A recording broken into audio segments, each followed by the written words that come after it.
បាទសួស្តីអ្នកទាំងអស់គ្នាអានេះគឺជាក្របត្រៀលសម្រាប់បាតខាងក្រោមមិនថាកញ្ចក់ medium ឬក៏កញ្ចក់ខ្លីឬក៏កញ្ចក់វែងទេ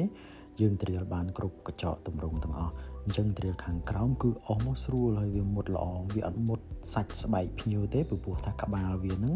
គឺវាអត់ស្រួចអញ្ចឹងក្បាលវាមូលអញ្ចឹងទោះយើងរុញចូលក្លុកកន្លែងណាក៏ដោយក៏វាស៊ីល្អដែរអញ្ចឹងសម្រាប់កញ្ចក់វែងខ្ញុំចូលចិត្តប្រើហ្នឹង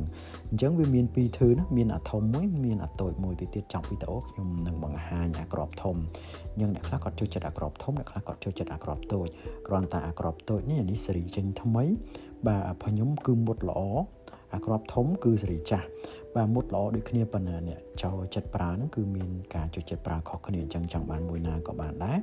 ឥឡូវគឺមាន promotion គឺទិញ10ថែមឲ្យមួយគ្រប់គ្រាប់ត្រៀទាំងអស់គាត់ថាក្របគ្រាខ្លះគឺអត់មាន promotion ទេដូចជា X4 X5 អត់មាន promotion ទេអញ្ចឹងក្របត្រៀមួយចំនួនគឺមាន promotion ដូចជាក្របត្រៀសម្រាប់ smooth ជាដើមបាទនេះគឺក្របត្រៀអាតូចត្រៀខាងក្រោមបាត់កញ្ចក់ហ្នឹងអានេះអាធំបាទឃើញខុសគ្នាណាបាទហើយនេះគឺជាក្របត្រៀសម្រាប់ត្រៀ gel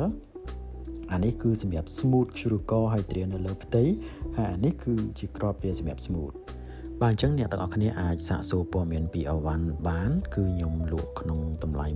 $160គឺខ្ញុំ free shipping ឲ្យសម្រាប់នៅប្រទេសអាមេរិក